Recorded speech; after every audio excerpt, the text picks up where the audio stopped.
2, 1. Hello and welcome to our Cadel Evans Great Ocean Road Race. Again, I am delighted to be joined by Chris Hamilton of Team Sunweb. Chris, how are you getting on? Good, man. And yourself? Yeah, doing really well here. Now, you were on for the Tour Down Under preview, which was brilliant, and you managed to go and finish 6th and get the white jersey. Talk me through how good last week was for you. Last week was really good. I mean, like I said in the last preview, I was hoping to try and crack the top 10, which in itself I thought was hopeful, but it was going to be a big ask. But then in the end, to be as competitive as I was and finish 6th on GC was a bit unexpected. But yeah, and also to get the white jersey, it was a huge deal for me. How much satisfaction do you get? You know, you set yourself the target, top 10. You know, how satisfying is it to kind of get that goal that you set yourself? Massive. I mean, I've not had a lot of chances to be a GC leader.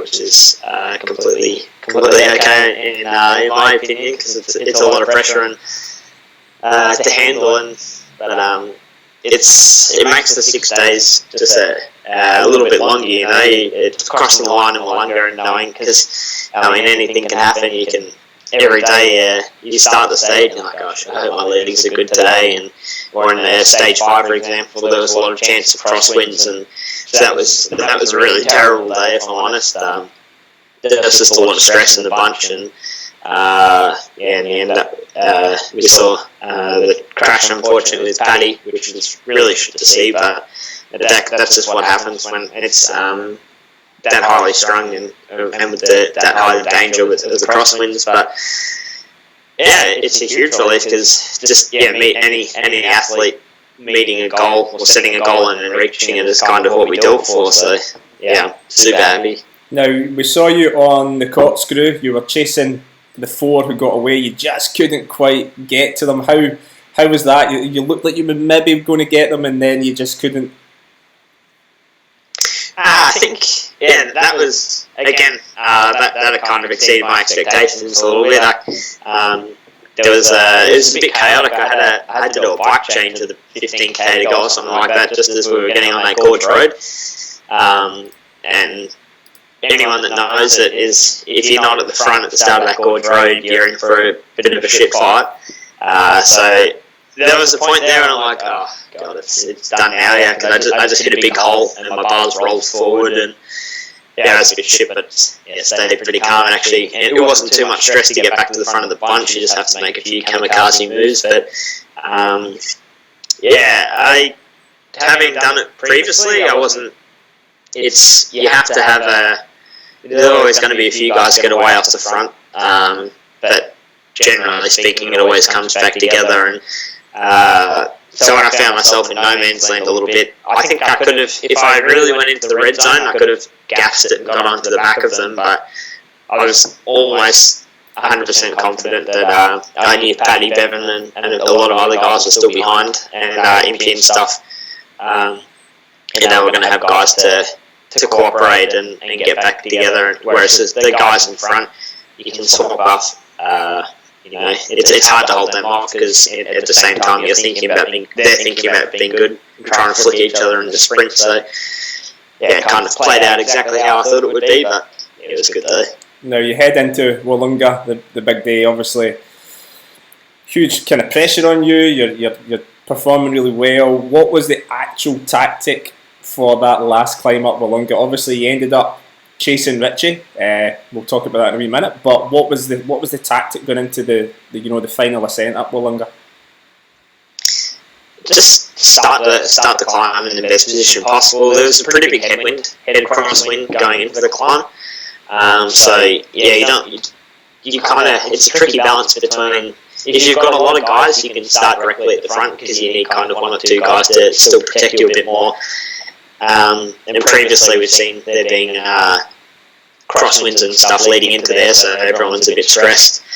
But we needed it to be for the guys like me, and Richie, the more climbers and Woods and Pools and stuff.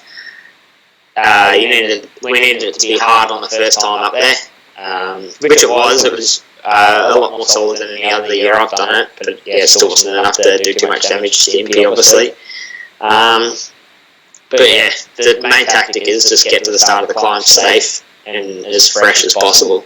So you get the big wheel, you're on Richie, he attacks, you go with him. We've all watched it on the TV, it's his attacks up Willunga are legendary. How hard was it just to even follow his wheel? Yes, I couldn't have been in a better spot. Beauty landed on Richie's wheel. It's alright, you never, usually, it was a pretty strong headwind, so I kind of expected the attack to be fairly light, which it was, and I did hesitate, I almost hesitated a little bit, but I thought, when you're there, just give it a try, and you have to know your limits a little bit, but so I was fully on the limit sprinting to be on his wheel, and then I started to just ever so slightly get dagged, like a full noise, and then he did a little look down to see he was on his wheel, and then he went again, and I'm like, nah. I'm not going to answer to that one. Did you have a chance to look down and see how many watts you were riding at that point? Yeah, it was over 500. Any power records? Around 550. I'm not actually too sure. I haven't looked. To be honest, I don't actually look at too much of my data or anything like that. I just leave that to my coach. So you end up with a white jersey, which is, it's a fantastic achievement for yourself. Where is it? Where is the white jersey? It's just in my suitcase over there. Yeah, ready to hang up on the wall at home. Perfect. Right, now we're looking at the Cadel Evans Great Ocean Road Race. 1 day race. Obviously, today's Australia Day. It's Australia Day weekend. It would be brilliant for an Australian to take the big win, wouldn't it? It'd be massive, yeah. Great to see. Now, the course is the same as it was last year, which is 164k. We have 4 ascents of Chalambra Crescent, which is the main kind of focal point of the race, which is about a kilometre at 10%.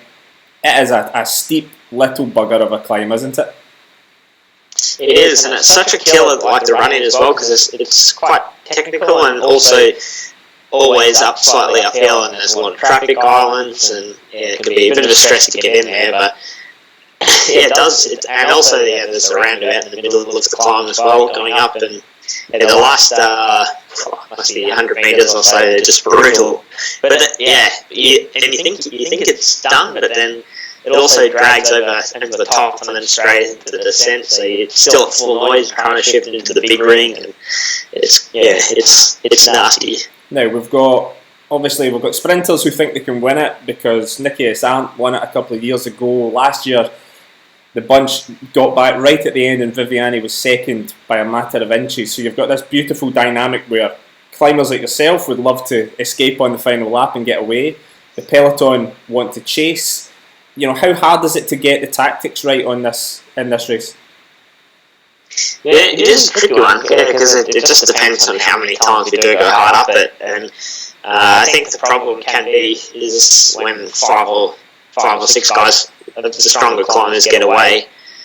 So many guys have another card to play. We've got a sprinter or a bigger guy back in the bunch, so that can quite often kill it. But I think, if after that last time at Chalambra and a bunch of 10 or 12 gets away, and they work together pretty good, that'll probably be the decisive one. But if it's any less than that, I can't see it staying away, and it'll probably be 20 to 30 guys come to the finish. Now, you're relatively quick, but you're not winning the bunch sprint, so obviously you're hoping to be part of that front selection. How are the legs feeling? Are you still feeling like you've got something left after the TDU? I hope so. Yeah, we did the race Melbourne Kermesse thing the other night, and that was awful. I've not raced in many hotter conditions than what that was. So wasn't feeling too good in that one, but hopefully everything's back on track for tomorrow. But yeah, we'll see. And the weather's to be not as hot, is that right, for tomorrow? No, it'll be a really nice day tomorrow. I think it's 25 degrees or something, maybe a bit of cloud. Winds, I don't think, the winds are enough to be annoying, but it's like 20 degrees, 20 kilometres an hour, I think, down near the coast. So, not enough to do massive damage, but I think just enough to be annoying, which is always the case here. And then let's fast forward. Let's just imagine you make that front group of, say, 10 riders. Obviously in there you would expect guys like Impey, who's won the Tour Down Under. He packs a brilliant sprint.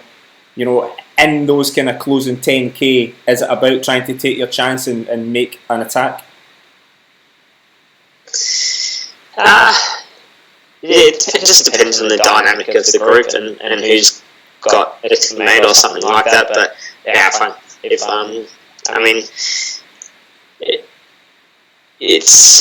I have to be honest, again, I'd be happy with another top 10 or something like that. I mean, obviously, you always go into a race in the back of your mind, like you do it to win it sort of thing, but we'll just have to see how it comes.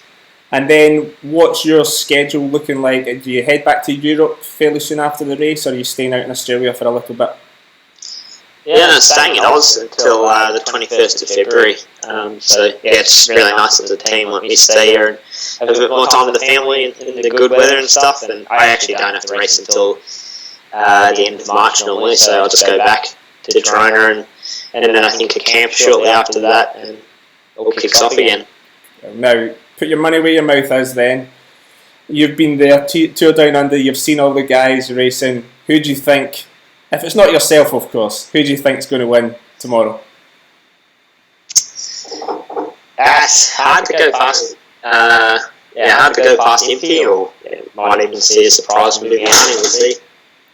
Okay, well, Chris, you've said it. Top 10. Everybody's expecting it again now. You said it last time and you delivered 6, so we're all hoping for another top 10. Chris, thanks very much for giving up your time to do this. I hope the race goes well. My pleasure. Thank you.